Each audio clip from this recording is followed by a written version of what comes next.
Olá, seja muito bem-vindo, seja muito bem-vinda ao programa O que é Ser Brasileiro, aqui no espaço do Cubo Itaú. E o nosso convidado de hoje é o ator, diretor, produtor Leonardo Franco. Ele que sonhava em ter um teatro, hoje é dono do Teatro Solar, no Rio de Janeiro.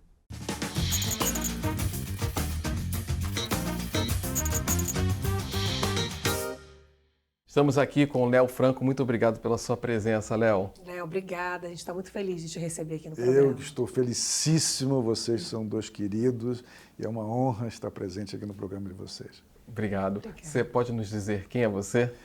Bom, vamos lá. Eu sou carioca, nasci no bairro da Urca, cresci ali na Praia Vermelha, do lado do Pão de Açúcar. Meus pais, um casal de médicos, meu pai, o José Aldrovando, um grande cardiologista, minha mãe, Thalita Franco, uma cirurgiã plástica maravilhosa. E eu fui criado para ser médico. A minha família vem assim, todas as gerações, não que eu me lembre, mas que eu ouvi falar. A minha tataravó foi a primeira médica do Rio de Janeiro em 1900, em todas as gerações. Meu irmão é médico, o cunhado é médico, o primo é médico, todo mundo é médico. Então eu pensei em continuar com esse tipo de escolha profissional. Cheguei a fazer um ano de medicina na faculdade, não aguentei a faculdade de medicina, na primeira aula de anatomia eu fui embora correndo. Mas eu falei, Você desmaiou com sangue, não? Não, mas os cadáveres ali na anatomia, dissecação de cadáver, eu falei, meu Deus, não quero isso, não, pelo amor, formol. Até hoje eu sinto cheiro de formol. Mas então, vou ser psicanalista, vou ser psicólogo. Fui fazer a faculdade de psicologia, praticamente me formei, mas durante a faculdade de psicologia tem psicodrama, você começa a entender essas terapias que usam teatro, que usam... Né? E me apaixonei por isso, né, cara? E foi assim, resolvi ser ator. Me casei com uma mulher maravilhosa que vocês conhecem, a Maria, meu amor. Tenho duas filhas lindas, a Valentina, que vai ser uma pessoa trabalhando no mundo, relações internacionais, que eu a amo muito, minha primeira filha, a primeira grande emoção da vida. E tem a Maria Flor, que tem 10 aninhos também, que talvez siga a profissão do pai. E temos 3 cachorras e um coelho, então é uma família completa. Eu estou muito feliz e realizado. Além disso, tem o Teatro Solar de Botafogo, que é uma obra de vida, um legado. Eu quero que as minhas filhas tenham isso como referência e que se orgulhem muito do pai. Por ter construído isso e oferecido à cidade um instrumento de entretenimento importante. Né? Léo, te ouvindo, fica muito claro que você é uma pessoa que dá muito valor à família, dá muito valor às suas raízes, né? Isso é muito a sua marca, né? É minha marca. Eu tenho isso, referências enormes em relação a isso. E até um comentário sobre a questão da minha escolha profissional. Uma coisa que me marcou muito foi exatamente o momento em que eu sentei diante da minha mãe e falei efetivamente, mãe, eu não quero ser médico, eu não vou ser nem psicólogo, eu quero ser ator. Eu me lembro que eu me senti muito pequenininho, né, com aquela escolha, meu Deus do céu, o que ela vai achar? E ela é gigantesca. Ela é uma médica espetacular, uma das 5 médicas na Academia Brasileira de Medicina em 150 anos. Então sempre teve um tamanho profissional perante nós, como filhos, perante a família, muito significativo. E ela falou, filho, vamos em frente. A única coisa que me deixa triste é porque eu não vou ter como te ajudar. Se você fosse médico, você teria toda a minha clientela, todos os investimentos, meu conhecimento, seria apresentado, te levaria para congressos pelo mundo afora, mas eu não sei por onde começar. No teatro, no cinema, na televisão. Eu vou estar do seu lado, mas vamos ver no que dá. Isso foi uma lição importante. Léo, você acha que daria um bom psicólogo? Maravilhoso, tenho certeza. Porque eu sou apaixonado por psicologia, fiz muitos e muitos anos psicologia em grupo, sozinho. Até hoje eu ainda tenho alguns episódios que eu vou em busca de auxílio, mas eu acho que principalmente porque a minha carreira, são 25 espetáculos teatrais, 21 novelas, 12 filmes, então você tem que entender a situação, se aprofundar no texto, na temática. E a psicologia, obviamente, te ajuda. É tudo, né, para você entender um personagem, é tudo para você ter uma visão ampla da obra, não só daquele pedacinho, mas saber o que isso significa, não só para você, para o seu elenco, como para o público que está te assistindo. Acho incrível. Léo, você falou que chegou a fazer medicina, né, depois psicologia, e só depois que você escolheu a arte, né? as artes cênicas, Isso. né? Você acha que olhando para trás, você, menino, criança, isso já era óbvio? Não, não era. Não? Não, às vezes a gente ouve assim, não, mas criança sempre brinca de teatrinho. Ele tinha esse jeito desde cedo. Eu não tinha esse jeito desde cedo. Na verdade, por exemplo, eu joguei voleibol dos meus 11 anos até os meus 19 anos, de uma forma muito intensa e quase profissional. Eu fui um jogador de vôlei e posso te confessar, se eu tivesse crescido mais, eu continuaria sendo jogador de vôlei. Eu era completamente apaixonado. Fui da seleção carioca, joguei muitos anos, mas infelizmente não cresci e isso é necessário que tenha essa altura. E depois, já no Colégio Andes, eu tinha uma professora que tinha essa pegada psicológica, uma professora de português também, e eu me interessei muito, e já com a coisa da família, do médico, então você é psicanalista através da medicina, você tem que estudar medicina. Você tentou se encontrar ali, Tentei né? me encontrar naquele universo, mas não me encontrei.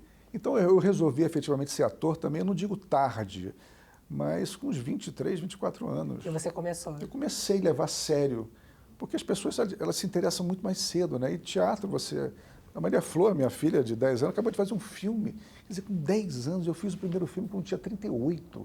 Ela com 10 anos. É claro que isso fico muito orgulhoso porque isso também vem através do meu trabalho, vem através do que eu já plantei, que ela está colhendo. Talvez seja isso que a minha mãe tenha me dito lá atrás, olha, eu não tenho o que te oferecer. Bom, eu tenho o que oferecer para Maria Flor se ela quiser ser artista, né? E quando é que você interpretou um personagem pela primeira vez? Olha, a minha estreia, engraçado, que eu considero a minha estreia, foi com Raul Cortez, numa peça chamada O Lobo de Ray-Ban. Mas eu tinha 25 anos de idade. Já estreou com Raul Já Cortez? estreiei no Teatro que Dá Certo. Assombroso. Nós viajamos o Brasil inteiro e você chegava em todos os teatros e já tinha lotação esgotada. Lotação esgotada.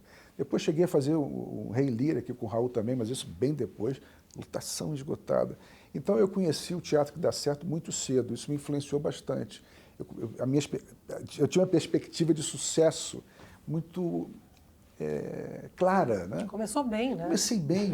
É óbvio que depois você cai na realidade, né? Porque mesmo o Raul, mesmo os grandes medalhões, eles não têm um sucesso o tempo todo. Às vezes faz um grande sucesso, depois nem tanto, daqui a 2, 3 anos faz outro. Mas então eu entendi, e a minha vontade de produzir teatro, de ter um espaço teatral, veio também porque na minha geração, naquela época, nós admirávamos muito os homens de teatro, né? O Sérgio Brito, o Rubens Correia, o Raul Cortez, o Guarnieri, o Paulo Goulart, todos em algum momento tiveram companhia de teatro. Teatro Oficina, o Zé Celso, o Antunes, pessoas que a gente adorava. A minha geração adorava essas pessoas, eram os nossos ídolos. E essas pessoas tinham uma pegada assim, eu quero ter o espaço para desenvolver o meu trabalho. Então eu achava que eu ia conseguir manter uma estabilidade de vida se eu também tivesse um espaço em que eu pudesse me apoiar nele, porque é assim a minha vida. Eu já fiz muita coisa de televisão, de cinema, mas às vezes vai, termina e você passa, e aí, o que eu faço? Meus amigos são assim, você termina um trabalho e aí, caramba, o telefone não toca, ninguém chama. Não, para mim não tem esse problema, o teatro está lá 365 dias por ano e nós trabalhamos muito. É verdade. Foi em que momento assim que você falou assim, bom, agora eu vou virar empreendedor? Quando eu cheguei com 30 anos de idade, e aí eu percebi que o negócio era sério, o negócio era duro. Porque você, num primeiro momento, quando você é muito jovem, você é romântico também. Você acredita que você vai fazer sucesso de qualquer jeito. Vou até contar uma história engraçada aqui. Quando eu tinha 20, 21 anos, a Vera Fischer estava fazendo uma novela com o Felipe Camargo, e o Felipe Camargo era um enfant terrible, que tinha um taco de golfe e quebrava tudo, e namorava a Vera Fischer, e a Mandala, eu acho que a novela era Mandala. Eu falei, caramba, se o Felipe Camargo, que tem, sei lá, mais 6, 7 anos do que eu só, já está namorando a Vera Fischer, já está quebrando tudo e tal, porra, então para mim vai ser fácil, estou lá, daqui a pouco eu chego. E num negócio não é assim, a realidade cai, né? Vem dura e você recebe a pancada, enfim, mas cada um tem o seu tempo, né? Cada um passa por experiências que são necessárias para o desenvolvimento. E você estava dizendo que você atuou pela primeira vez com Raul Cortez, né? E qual foi teu sentimento quando de esplendor absoluto. Porque o Raul Cortez, no primeiro, a gente viajou de São Paulo para Belém, estreamos em São Paulo e fomos para Belém, para depois descer o Brasil todo.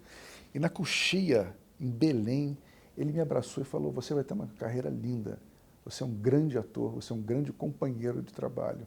Eu tenho um prazer e uma honra de estar contigo. Eu falei: caraca, é isso que eu estou ouvindo? É um teatro maravilhoso, Belém. É isso que eu estou ouvindo, é isso que eu estou sentindo, Zé Posse Neto. Então foi uma revelação. E eu ouvi isso de muitas pessoas. Eu fiz uma peça, uma novela com Guarnieri aqui em São Paulo. Depois ele me convidou para ser protagonista de uma peça que ele escreveu com o filho. E no ensaio geral, mesma coisa. No ensaio geral, foi lindo o ensaio geral. Ele bateu nas minhas costas: olha, não importa o que o diretor fale, você está fazendo o que eu quero. Então eu tive muitas mensagens assim, eu tive muito reconhecimento de pessoas que eu considerava assim ídolos, né? Você fez filme, séries, novela, filme internacional, nacional. Qual o personagem assim que você acha que tem mais um quê brasileiro, né? Que de mais brasileiro você acha que dos personagens que você interpretou? Não, eu acho que personagens marcantes, eu não posso deixar de falar sobre o Lobo de Ray-Ban. Inclusive, o Lobo de Ray-Ban é um texto do Renato Borg, um grande autor, uma das pessoas mais importantes do teatro brasileiro.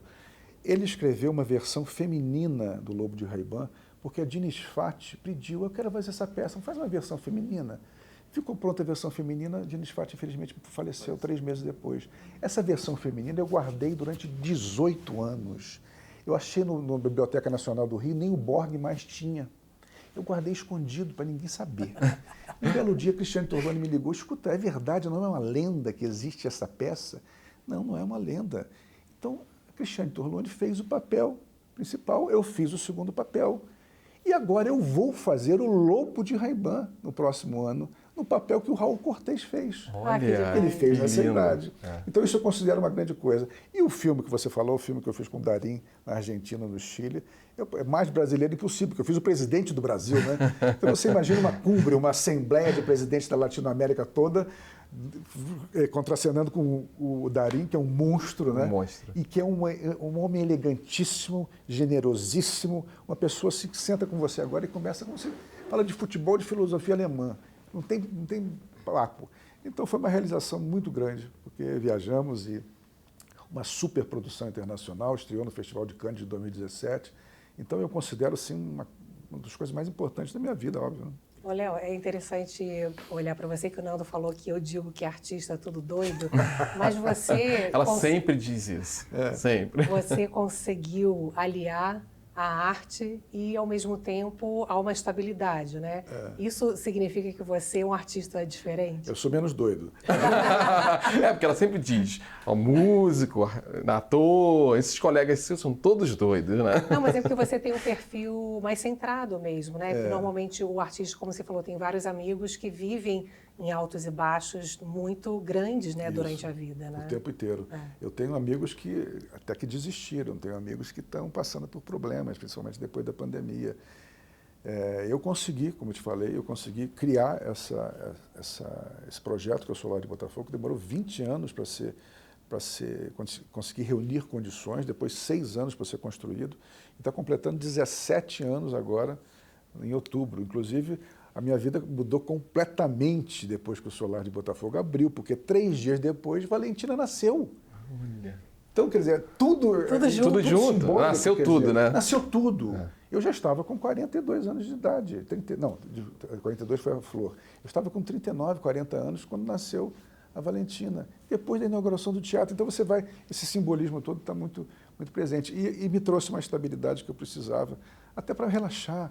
Porque a vida é muito tensa às vezes, né? A irrealização profissional te deixa efetivamente frustrado, deprimido. E isso eu não tenho essa questão me pressionando diariamente, acordando: você não vai ter isso, você não vai conseguir aquilo, você não vai pagar tal conta. Não, isso é mais tranquilo. Então não é que eu não trabalhe com frustração, todos nós trabalhamos. Uma realização artística que você quer atingir, que ainda não atingiu.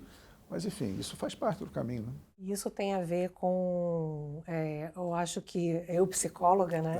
Juliana, psicóloga, com a sua natureza que precisa também de ter raiz, né? De ter a família, de ter coisas sólidas, né? O que é paternidade para você? Olha, paternidade é praticamente tudo, né? Eu só penso, as minhas filhas, as duas, são o motivo disso tudo, na verdade.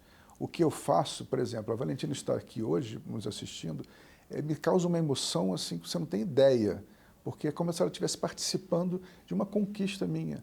Estar com vocês aqui hoje é uma conquista profissional minha, porque vocês são pessoas que eu considero muito, que eu tenho muito amor e muito respeito.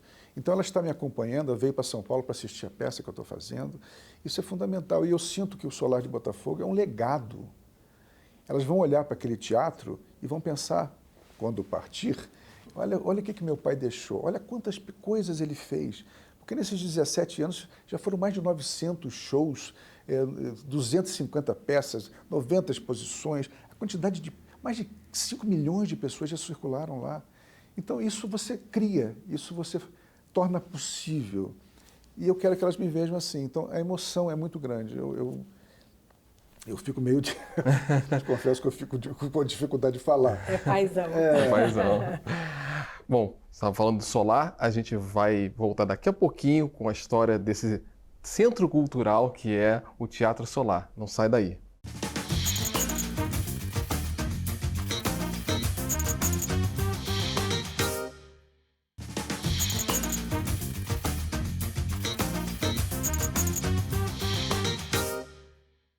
Voltamos com o Quer Ser Brasileiro com o Léo Franco. Léo, a gente estava falando do Teatro Solar, desse centro cultural. Eu queria começar te perguntando o seguinte, o que é arte? Que arte? Olha, eu acho que a arte é sonhar, né? Eu passei a minha vida inteira, até agora, sonhando em realizar eventos artísticos e obras artísticas. E o Solar é isso, é você conseguir concretizar um desejo. E eu consegui, quer dizer, se você contar nos dedos, tem poucos atores, empresários que têm teatro no país, né? Tenham efetivamente teatro. E foi uma trajetória muito complexa, dura, cara, para chegarmos lá na inauguração. Eu acho que a gente também trabalha com emoção, então é você conseguir colocar numa construção a emoção que você sente por ser artista. E eu me lembro claramente que eu não queria um espaço num shopping center que você abrisse uma porta e entrasse no teatro. Ali está lá a plateia, o palco, coisas lindas acontecem lá. Mas eu queria uma casa centenária. Eu queria que as pessoas chegassem, como nós chegamos aqui em Paris, Londres, e você olha para os teatros assim. O teatro é um monumento, né? É a mostra do respeito que você tem pela arte, por aquilo. Então eu fiz uma construção que eu considero genial, lindíssima, porque as pessoas têm uma experiência sensorial, artística, quando entram. Quando entram, não, quando olham a fachada. Meu Deus, naquela casa morou o prefeito do Rio de Janeiro, em 1945. Pois é, Léo, como é que você chegou nesse casarão que virou um símbolo realmente ali do Rio de Janeiro, né? Ele, de fato, é um templo ali da arte, né? Porque nós queríamos encontrar uma... Porque quando você procura uma casa para fazer um teatro, você tem que pensar na primeira coisa, assim, boca de cena. Então a casa tinha que ter no mínimo 8, 9 metros de largura, de boca, de frente. E uma profundidade também, porque senão você não consegue botar a plateia. Então foi uma busca de, sei lá, 2, 3 anos para conseguir encontrar. E é claro, comprei a casa em 2001. Que não era um teatro, você teve que transformar. Era uma casa abandonada, uma casa que estava caindo aos pedaços. Mas era uma casa antiga, com aquele pé direito de 5 metros por andar, e que virou 4 andares com um edifício de 14 metros de altura, onde tem esse Só a fachada ficou de pé. Olha o tamanho da loucura. Né? Tá vendo? Quando ela fala que é tudo doido? Não, mas isso é doideira, porque a construção parou umas 3 ou 4 vezes no meio. Eu divulguei que eu ia fazer um teatro. O Arthur Chechel, de um belo dia, eu abro a porta de casa, tem o jornal Globo no chão. Eu olho, tem uma planta humanizada do Solar de Botafogo embaixo do O Globo. Olha. Meu Deus do céu! Eles acreditaram que eu vou construir um teatro. Então eu vou ter que construir um teatro. E a obra já estava no meio. Só que eu já tinha parado a obra umas 2 vezes, porque às vezes não tinha dinheiro para comprar, fazer um supermercado. Nossa. Quantos anos durou a obra? Deu 4 anos. 4 anos. Porque às vezes você faz uma obra na tua casa, no banheiro da casa, você acha que é 2 meses, é 5. Você acha que é R$ 1.000, é 50 mil reais a obra. E aí foi acontecendo isso. Vocês receberam, inclusive, o prêmio Shell pela importância do empreendimento, ou seja, valeu a pena, né? O que representa esse prêmio? Né? Exatamente, o reconhecimento absoluto de uma entrega emocional, artística. Porque nós fomos no IPHAN, que é o Instituto lá de Proteção Ambiental, de Patrimônio do Rio de Janeiro, e o cara falou: eu não acredito que você veio aqui me dizer que você vai recuperar uma casa de 1910. Não vai destruir, não, você vai recuperar. Meu Deus, isso não existe. Não é? Então, além de tudo, teve essa pegada de recuperação de patrimônio, de oferecer para a cidade um teatro, um centro cultural, de você criar oportunidades, né? De você ser generoso, não só com você, mas com a comunidade. Isso. Então, tem essa realização toda. Acho que a arte é isso. A arte é você oferecer espaço. Porque quando você está no início da carreira, eu me lembro disso, a quantidade de vezes que você pede, que você precisa, que você deseja, que você não tem, não te dão, ou porque você é novo demais, ou porque não reconhece o teu trabalho, ou porque não existe possibilidade.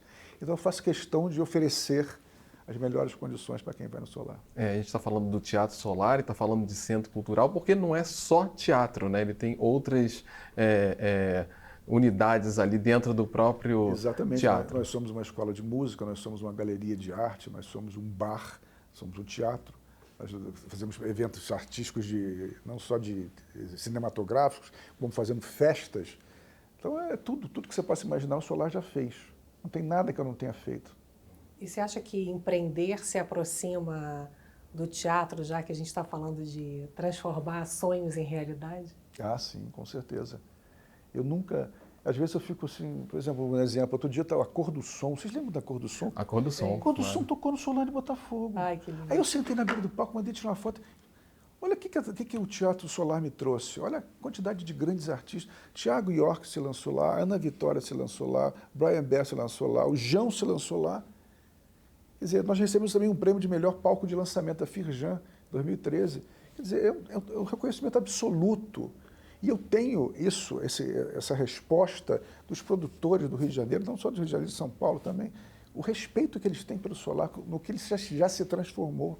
Uhum. Você está falando desse respeito e eu acho que ele se manifestou muito quando da pandemia, né, todos os teatros de casas de show tiveram que fechar e vocês contaram com uma rede de apoio e uma união de artistas muito grande, né?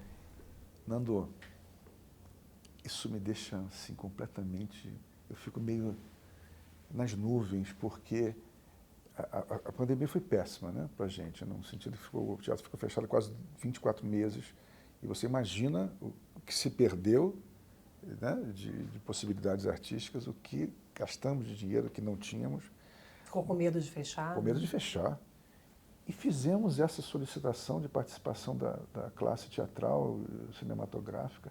Eu recebi, eu não sei, algo em torno de uns 100 depoimentos, mas coisas assim impressionantes, de artistas importantíssimos, falando maravilhas do meu teatro. Então isso me alimentou naquele momento de uma forma que foi determinante para a gente conseguir não só recursos, mas sair da depressão, né? O pessimismo, de quando isso vai retornar. Então eu fiquei muito recompensado, foi um prêmio assim. Léo, qual que é a importância da cultura de um país? Eu acho que a cultura é que determina, eu acho que a identidade do nosso país, de todos os países. Porque eu acho que durante a pandemia, se vocês também concordarem, o que salvou as pessoas também foi a cultura do país. Nós nos mantivemos trabalhando, nós nos mantivemos levando para as pessoas um incentivo. Então, eu acho que determina não só a identidade, mas determina a forma como você pode ter um alento, ter uma tranquilidade, receber na sua casa coisas muito bonitas, muito emocionadas, emocionantes. Eu acho que é tudo, para mim é tudo, né? A cultura do país é tudo. Léo, o que é ser brasileiro? O que é ser brasileiro? Eu acho que eu posso falar por mim, é acreditar que é possível. Nós estamos passando por muitas dificuldades, nós temos tido, enfim, governantes que não estão correspondendo às nossas expectativas desde muito tempo e nós continuamos acreditando. Eu falo de mim, eu acreditei que era possível realizar um sonho e foi possível realizar porque eu me dediquei muito, trabalhei muito e demorei a ser reconhecido da forma que eu imaginava, mas fui reconhecido. Então a trajetória de cada um determina onde você pode chegar, mas o desejo é fundamental, você tem que mirar e enxergar aquela possibilidade. E eu acho que os brasileiros, eles enxergam, querem, tentam, mas precisam todos de apoio, de saúde, de educação, de cultura. E eu acho que é assim que se determina a identidade de um país, né? Muito obrigado. Foi muito especial você aqui. Eu que agradeço. Muito bom. Adorei. Obrigada, Léo. Para a gente é uma honra ter você aqui e principalmente fazer parte dessa corrente aí de sonhadores. Sim. E viva a cultura. Viva a cultura. É isso aí. A gente fica por aqui e se vê na próxima semana, agradecendo a você e ao Cubo Itaú. Até mais. Tchau.